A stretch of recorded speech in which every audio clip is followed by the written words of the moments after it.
హనుమకొండ జిల్లా పరకాల డివిజన్ వ్యాప్తంగా వైకుంఠ ఏకాదశి వేడుకలు ఘనంగా నిర్వహించారు. పలు ఆలయాల్లో ఉత్తర ద్వారం నుండి ప్రవేశం కల్పించారు. ఉదయం నుండే భక్తులు ఆలయాలకు చేరుకొని భక్తి శ్రద్ధలతో పూజలు నిర్వహించారు. వైకుంఠ ఏకాదశి రోజు ఉత్తర ద్వార దర్శనం చేసుకుంటే ముక్కోటి దేవతల ఆశీర్వచనం పుణ్యం లభిస్తుందంటూ ఆలయ పూజారులు చెబుతున్నారు.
రోజు ముక్కోటి ఏకాదశి సందర్భంగా శ్రీ అతి పురాతనమైన శ్రీ చెన్నకేశ్వర స్వామి దేవాలయంలో ఉత్తర ద్వార దర్శనము భక్తుల సహాయ సహకారములచే నిర్వహించడం జరుగుతుంది.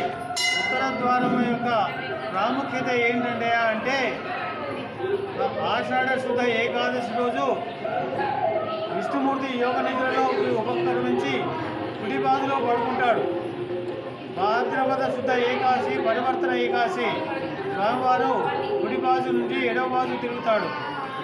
కార్తీక శుద్ధ ఏకాదశి ఉత్తైన ఏకాదశి దీనిలో స్వామివారు లేచి తన కార్యకృత్యములని నెరవేర్చుకొని మార్గశిర శుద్ధ ఏకాదశి రోజు భక్తులకు దర్శనమిస్తాడు.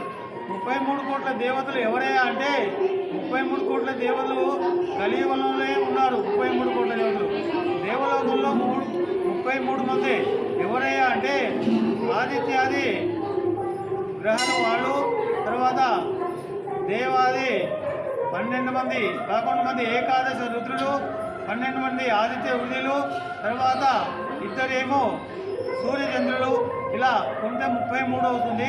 ఈ 33 కలియుగం వచ్చిన గల 33 కోట్ల దేవతలు అయ్యారు. అలాంటి దేవతలు అందరూ కూడా ఈరోజు దర్శనం చేసుకుంటారు.